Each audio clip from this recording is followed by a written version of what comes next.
I never thought that my marriage would break silently, without shouts, without plates flying, without a monumental fight. No. What broke was a whisper, a phrase said almost in jest, almost in confidence, but with the cruelty of a well-sharpened knife. It was a little past 11 at night, an ordinary Saturday. We had organized an informal dinner at home of the kind that Clara loved, although she would then end up demanding that everything be perfect, worthy of a magazine. She had invited 2 colleagues from work, and of course Marcos, her lifelong friend. I was already tired of hearing that title, and as my brother always told me, don't be ridiculous. Yes, me the ridiculous one, the paranoid, the insecure, the exaggerated one. The dinner had gone well, in quotes, because in reality it was one more display of how Clara enjoyed humiliating me in small details, sarcastic comments about my job, jokes about my salary, looks of complicity with her friends when they talked about men without ambition, all disguised as humor, all supposedly harmless. But what really left me with a bad feeling was the way she looked at Marcos. You never look at a brother like that. When the 2 colleagues left, already past midnight, I started clearing the table. Clara insisted that Marcos stay a little longer for one last drink. Anyway, tomorrow is Sunday, she said, as if my opinion didn't matter. I didn't say anything, just nodded with that docility that she liked and then despised. I shut myself in the kitchen, clearing plates and washing glasses. From there I heard their laughter getting lower and lower, more intimate.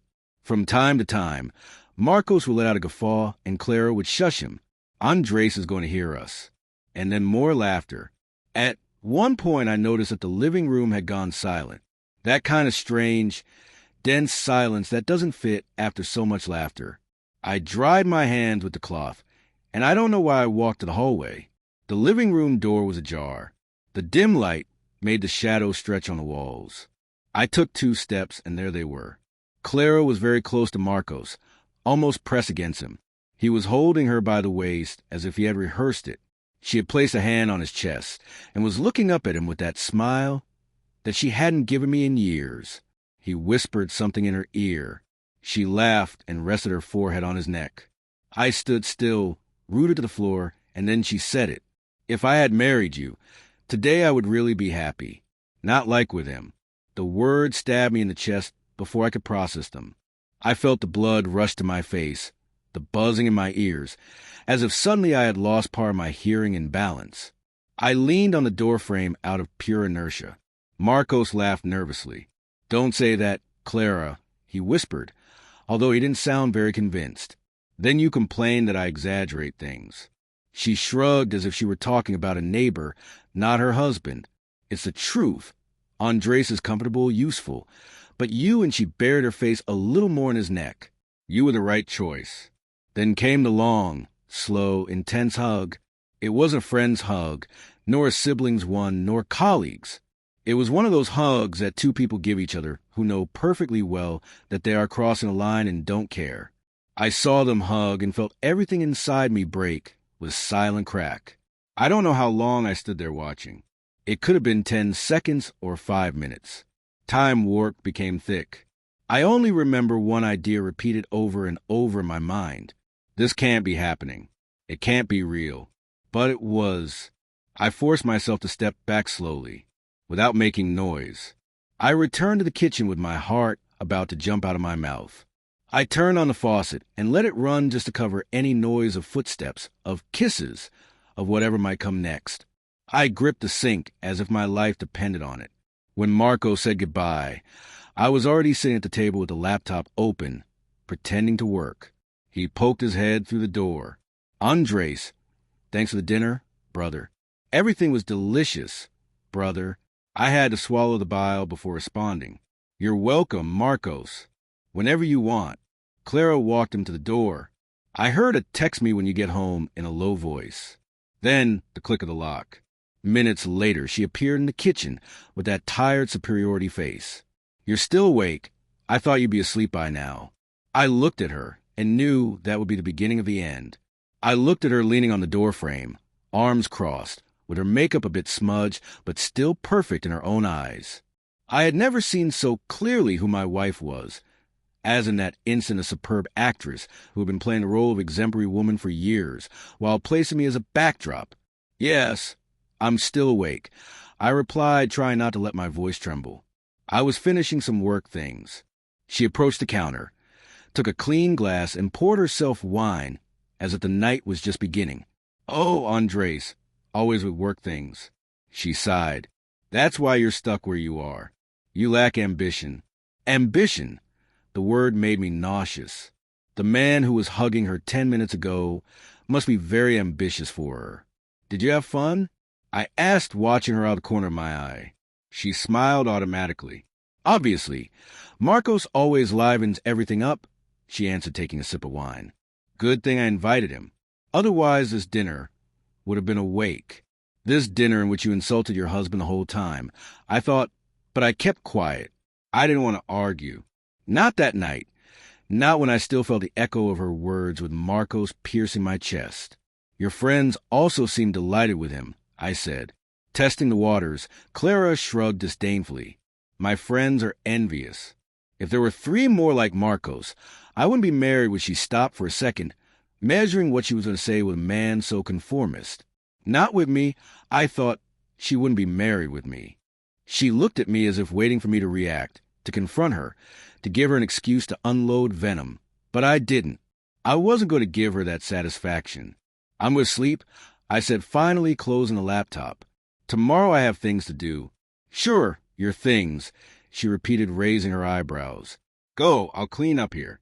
Don't worry, I'm already used to it, she said with that passive-aggressive tone that turned any gesture into a reproach. I stared at her for one more second, tried to imagine how many times she had been this cruel, without me wanting to see it. That night, I barely slept. Clara got into bed quite later, smelling of wine and expensive perfume. She lay with her back to me, as she had done so many previous nights. But that time the distance was not just physical. I knew with a cold certainty that I was no longer in her life as a husband, but as some kind of useful furniture, the one who pays bills, who answers family messages, who serves as an alibi. She turned her back to me, and on that back was written everything I didn't want to acknowledge. The next morning she got up before me.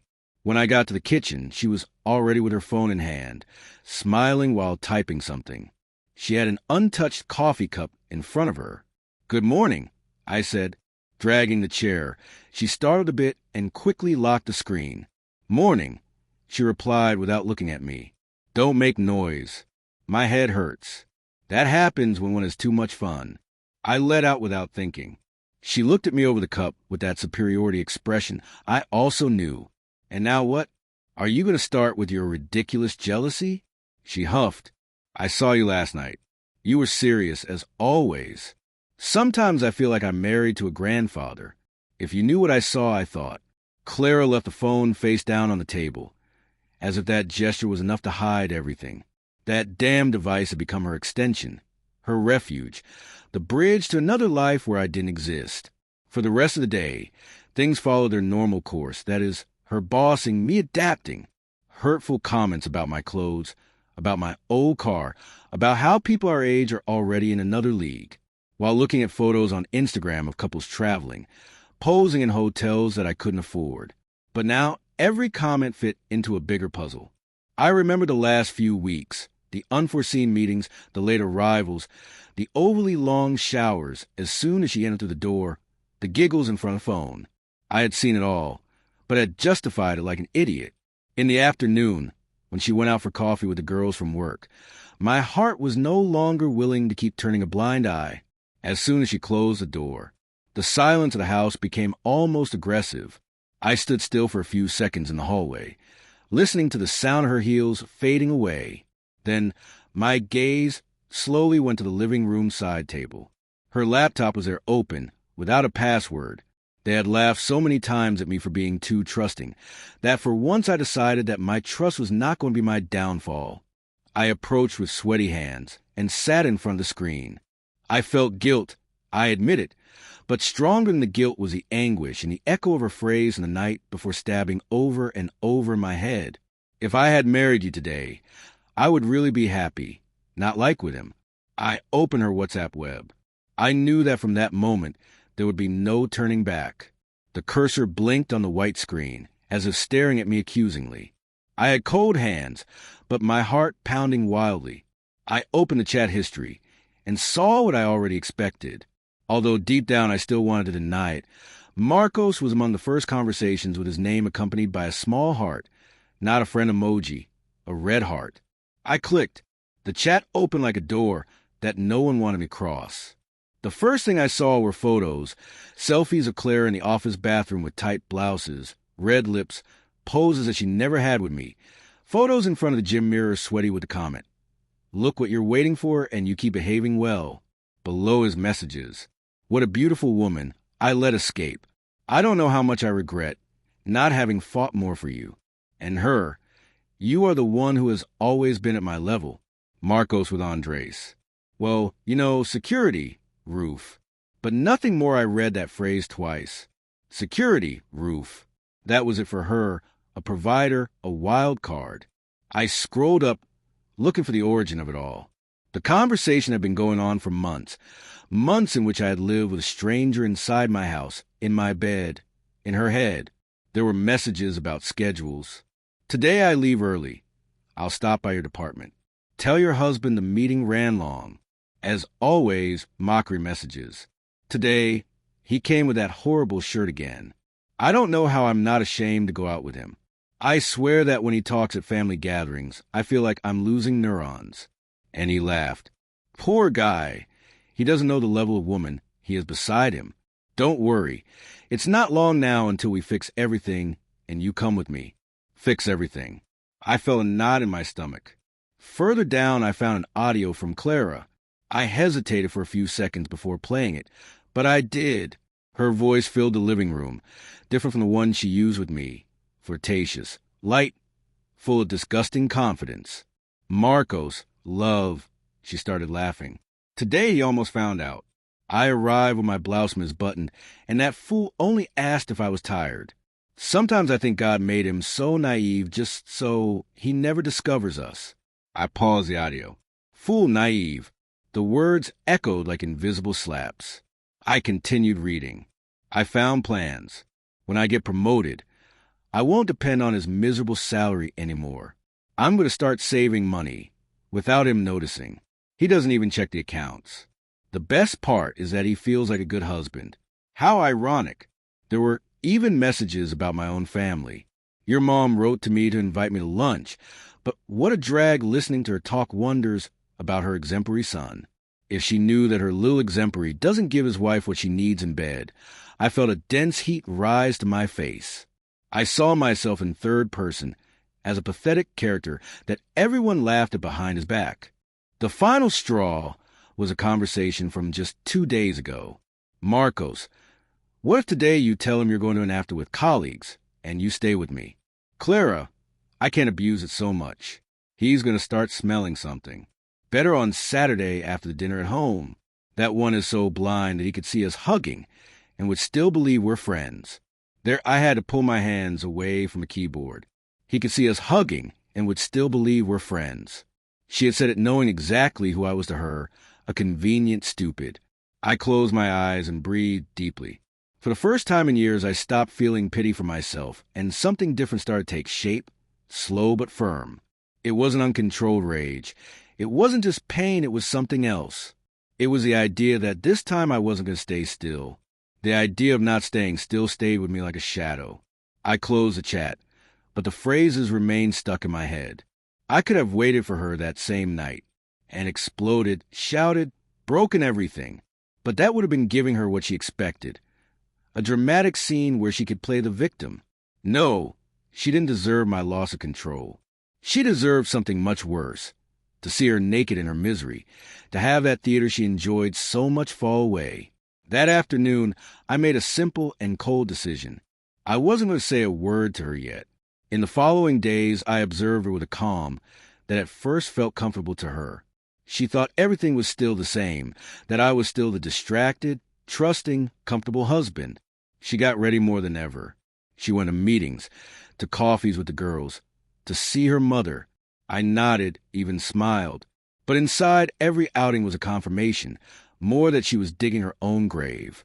One Thursday night, while she was showering, her phone vibrated on the bed. She didn't even bother to take it to the bathroom anymore. She was sure I would never touch it. I unlocked it with a code I had seen thousands of times without paying attention. It was Marcos. Everything ready for Saturday. I'm counting the hours. I want you all to myself. Saturday, the famous dinner. Part 2. Clara came out of the bathroom, wrapped in a towel, humming a song.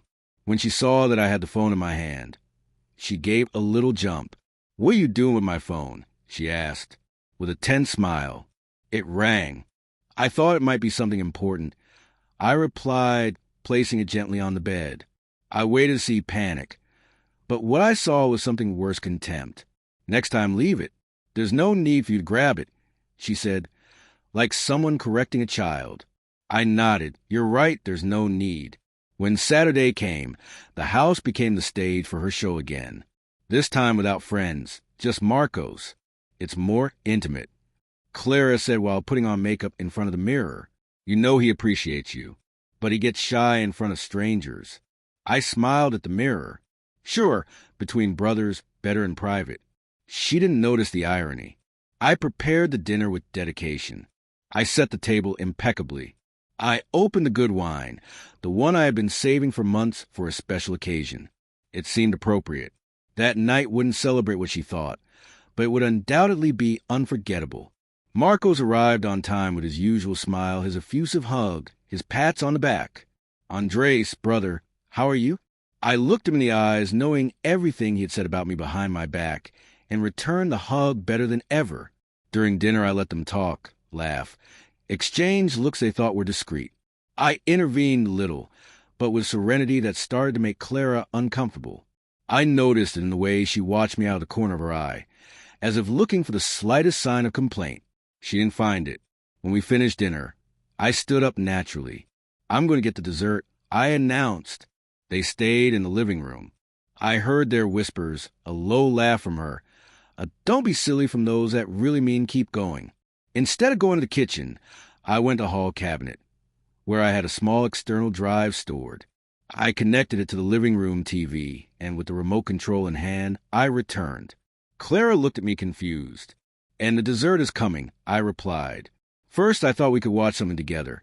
A summary of the last few months. Say." Marcos frowned. Clara tensed. On the screen appeared the interface of my laptop that I had left synced. I opened a folder called Invoices. Inside, another Clara. No one said anything. With a click, the screenshots of her conversation with Marcos opened. Messages, photos, audios, everything. The silence was brutal. The first message appeared large on the screen. "If I had married you, today I would really be happy. Not like with him." The color drained from her face. Marcos looked away immediately, swallowing hard. I advanced.